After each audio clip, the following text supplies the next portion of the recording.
Livre 10e. Gringoire a plusieurs bonnes idées de suite rue des Bernardins.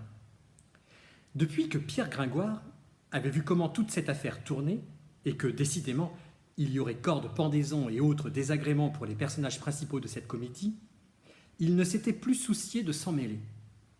Les truands, parmi lesquels il était resté considérant qu'en dernier résultat c'était la meilleure compagnie de Paris, les truands avaient continué de s'intéresser à l'égyptienne. Il avait compris par leurs propos que son épouse, au pot cassé, s'était réfugiée dans Notre-Dame et il en était bien aise. Mais il n'avait pas même la tentation d'y aller voir. Il songeait quelquefois à la petite chèvre et c'était tout. Un jour, il s'était arrêté près de Saint-Germain-l'Auxerrois, à l'angle d'un logis qu'on appelait le Fort-l'Évêque. Tout à coup, il sent une main se poser gravement sur son épaule. Il se retourne. C'était son ancien ami, son ancien maître, monsieur le prêtre. Il resta stupéfait. Il y avait longtemps qu'il n'avait vu l'archidiacre, et Claude était bien changé. Pâle comme un matin d'hiver, les yeux caves, les cheveux presque blancs. Ce fut le prêtre qui rompit enfin le silence en disant d'un ton tranquille mais glacial : « Comment vous portez-vous, maître Pierre ?»« Ma santé, répondit Gringoire.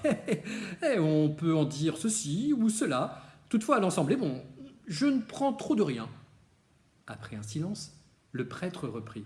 « Vous êtes néanmoins assez misérable. »« Oh, misérable, oui, malheureux, non. » En ce moment, un bruit de chevaux se fit entendre, et nos deux interlocuteurs virent défiler au bout de la rue une compagnie des archers de l'ordonnance du roi. Les lances hautes, l'officier en tête, la cavalcade était brillante et résonnait sur le pavé. « Comme vous regardez cet officier, dit Gringoire à l'archidiacre, c'est que je crois le reconnaître. Comment le nommez-vous ? Je crois, dit Claude, qu'il s'appelle Phébus de Châteaupers. Phébus, un nom de curiosité. J'ai souvenir d'avoir connu une fille qui ne jurait que par Phébus. Est-ce que vous ne trouvez pas, répondit l'archidiacre d'un air de profonde réflexion, que l'habit de ces cavaliers que nous venons de voir est plus beau que le vôtre et que le mien ? Gringoire hocha la tête. Ma foi, j'aime mieux mon habit jaune et rouge que ces écailles de fer et d'acier. Beau plaisir de faire en marchant le même bruit que le quai de la Ferraille par un tremblement de terre. Pierre Gringoire, dit l'archidiacre, qu'avez-vous fait de cette petite danseuse égyptienne ? La Esmeralda, vous changez bien brusquement de conversation. N'était-elle pas votre femme ? Oui, au moyen d'une cruche cassée. Nous en avions pour 4 ans. À propos, ajouta Gringoire en regardant l'archidiacre d'un air à demi goguenard. Vous y pensez donc toujours ? Et vous n'y pensez plus ? Oh, peu. J'ai tant de choses. Mon Dieu, que la petite chèvre était jolie. Cette bohémienne ne vous a-t-elle pas sauvé la vie ? C'est pardieu vrai. Eh bien, qu'est-elle devenue ? Qu'en avez-vous fait ? Je ne vous dirai pas. Je crois qu'ils l'ont pendue. Vous croyez ? Je ne suis pas sûr. Quand j'ai vu qu'ils voulaient pendre les gens, je me suis retiré du jeu. C'est là tout ce que vous en savez ? Attendez donc. On m'a dit qu'elle s'était réfugiée dans Notre-Dame et qu'elle y était en sûreté. Et j'en suis ravi. Et je n'ai pu découvrir si la chèvre s'était sauvée avec elle, et c'est tout ce que j'en sais. Je vais vous en apprendre davantage, cria don Claude, et sa voix, jusqu'alors basse, lente et presque sourde, était devenue tonnante. Elle est en effet réfugiée dans Notre-Dame. Mais dans 3 jours, la justice l'y reprendra, et elle sera pendue en grève. Il y a arrêt du Parlement. Ah ben voilà qui est vacheux, dit Gringoire. Le prêtre, en un clin d'œil, était redevenu froid et calme. Et qui diable, reprit le poète, s'est donc amusé à solliciter un arrêt de réintégration ? Qu'est-ce qu'on ne pouvait pas laisser le Parlement tranquille ? Qu'est-ce que cela fait qu'une pauvre fille s'abrite sous les arcs-boutants de Notre-Dame à côté des nids d'hirondelles ? Il y a des satans dans le monde, répondit l'archidiacre. Cela est diablement mal emmanché, observa Gringoire. L'archidiacre reprit après un silence. Donc, elle vous a sauvé la vie. Chez mes bons amis les truandiers. Un peu plus, un peu moins, j'ai été pendu. Ils en seraient fâchés aujourd'hui. Est-ce que vous ne voulez rien faire pour elle ? Ah, je ne demande pas mieux, don Claude. Mais si je vais m'entortiller une vilaine affaire autour du corps, qu'importe. Bah, qu'importe, vous êtes bon, vous, mon maître, j'ai 2 grands ouvrages commencés, moi.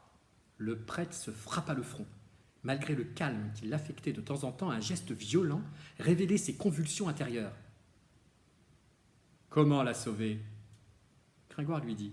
« Mon maître, je vous répondrai.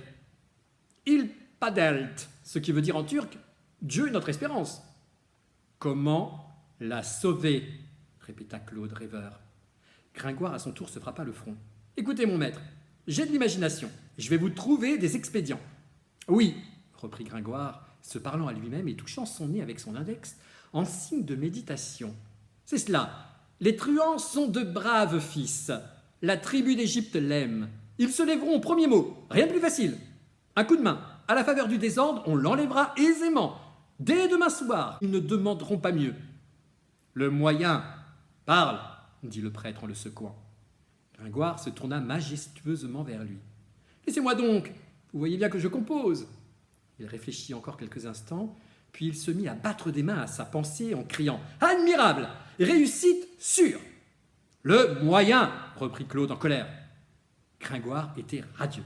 « Venez, venez que je vous dise cela tout bas. C'est une contre-mine vraiment gaillarde et qui nous tire tous d'affaire, par Dieu. Il faut convenir que je ne suis pas un imbécile. » Il s'interrompit. « Ah ça, la petite chèvre, est-elle avec la fille ?»« Oui, que le diable t'emporte !»« C'est qu'il l'aurait pendu aussi, n'est-ce pas ?»« Qu'est-ce que cela me fait ?»« Ah oui, il l'aurait pendu. Ils ont bien pendu une truie l'an passé. Le bourreau aime ça, il mange la bête après. Oh, perde ma pauvre Djali, pauvre petit agneau. »« Malédiction !» s'écria donc Claude. « Le bourreau, c'est toi.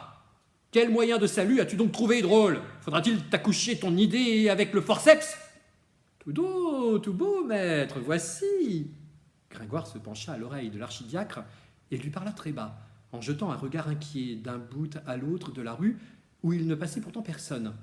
Quand il eut fini, don Claude lui prit la main et lui dit froidement « C'est bon. À demain. »« À demain !» répéta Gringoire.